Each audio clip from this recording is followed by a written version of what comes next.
गुरुदेव कहते हैं यथा दृष्टि तथा सृष्टि। अगर हमारे से किसी का बुरा हो रहा है तो ये हमारा कर्म है या उसकी दृष्टि का दोष? गीता में श्री कृष्ण ने एक बात कहा है, गहना कर्मणो गति। किसी एक कर्म की गहराई बहुत बड़ी है तो उसको तुम नाप नहीं सकते हो।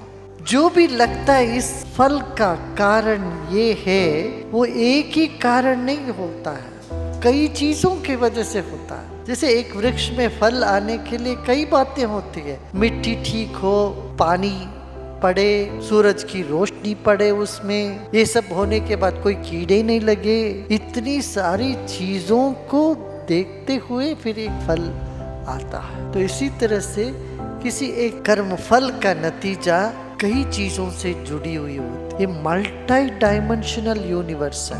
लीनियर माने सीधा सीधा, माने बस ये करोगे तो ये हो जाएगा, ये करो तो ये हो जाएगा, ये सीधा है। एक गोल में सीधा कुछ नहीं होता, सब गोल गोल ही होता है।